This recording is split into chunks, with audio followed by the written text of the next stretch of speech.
Le train entra en gare de Birama et Kani descendirent après avoir salué leurs compagnons.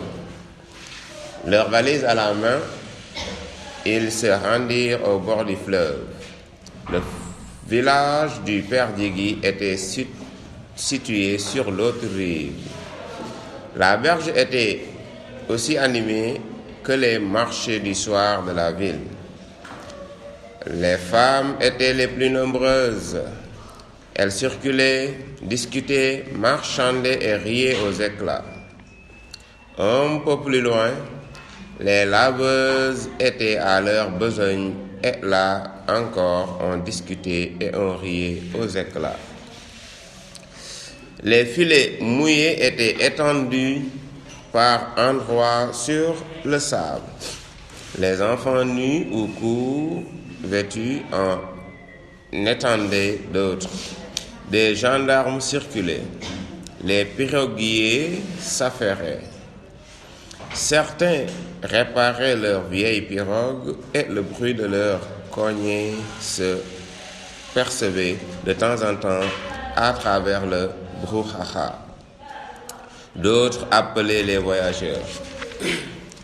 D'autres encore déchargeaient les chalands lourds d'oranges, de bananes ou de poissons fumés. Les femmes se ruaient sur eux et cherchaient à marchander.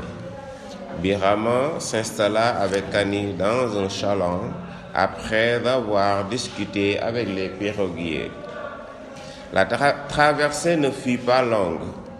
Sitôt qu'ils furent dans le chaland, les deux citadins se sentirent envahis par de tristes et amères pensées. Ils n'avaient plus leurs compagnons du train. Or, les compagnons du train représentaient un peu la ville. À présent, ils étaient seuls, entourés de gens qui n'ont rien de commun avec eux, piroguiers au torse nu, villageois vêtus de grossières cotonnades. Non, ces figures ne représentaient rien pour Birama et Kani.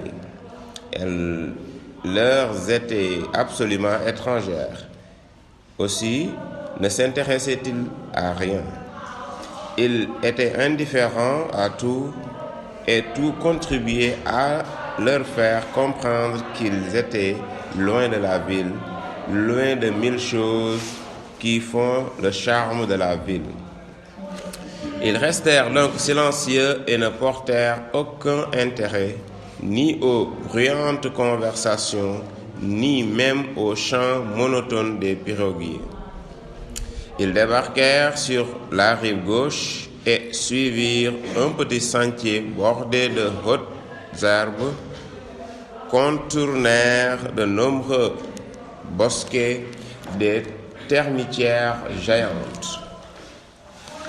À leur passage, l'herbe craquait. Les oiseaux se taisaient ou s'envolaient. Ils marchaient tous les deux silencieux, l'esprit chargé d'appréhension. Après quelques minutes, ils aperçurent des femmes et des enfants groupés autour des puits. C'étaient là les femmes du village du père Digui. Ils se dirigèrent vers le petit groupe. Les enfants qui jouaient à quelques mètres du puits s'arrêtèrent à la vue des deux citadins. Ces deux qui étaient assis se levèrent. Ceux qui étaient assis se levèrent. Ceux qui parlaient se turent et tous, immobiles, regardaient avec une curiosité mêlée de crainte. Voyant que Birama et Kani venaient à eux, les enfants prirent la fuite et rejoignirent leurs parents autour du puits. Les femmes qui, tout à l'heure, bavardaient avec tant d'entrain ne disaient plus rien. Toutes regardaient curieuses, inquiètes, craintives ces deux étrangers qui, de par leur allure, ne pouvaient être qu'un commis et sa compagne. Immobiles, Elles restèrent figées dans leur mouvement, debout sur la margelle du puits, la corde du seau à la main ou même la calebasse d'eau sur la tête. Birama, qui précédait sa sœur, alla droit à une vieille qui se tenait un peu à l'écart. Celle-ci marcha hardiment à sa rencontre. « Nous cherchons la maison du sacheur Digi », fit Birama d'une voix qu'il s'efforçait de rendre rassurante. « Il n'y a pas de sacheur Digi dans notre village, répondit la vieille d'un ton agressif. Birama et Kani se regardèrent perplexes, tandis que quelques enfants fuyaient déjà vers le village.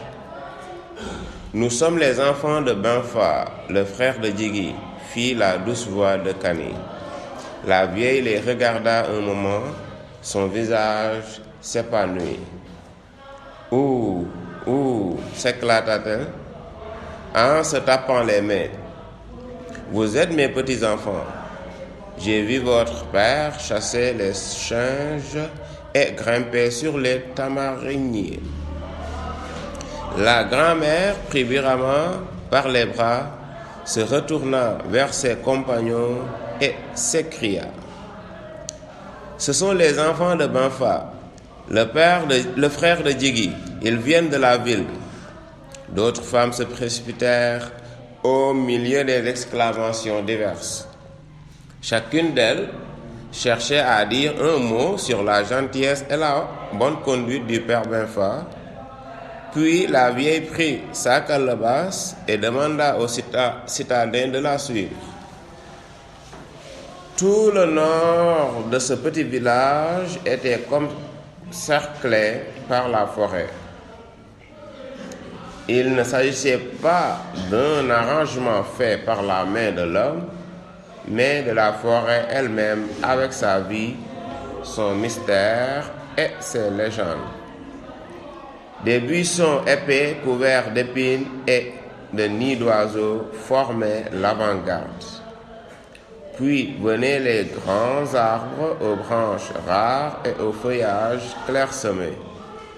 Quelques-uns avaient autour de leur tronc toute une tignasse de lianes qui s'imbriquaient et cherchaient à atteindre les cimes. Enfin, venaient de géants rogners. Les oiseaux étaient là, leurs chants se mêlaient. Les mange-mille s'abattaient en rafale sur les buissons. Les champs occupaient le sud et s'étendaient à perte de vue.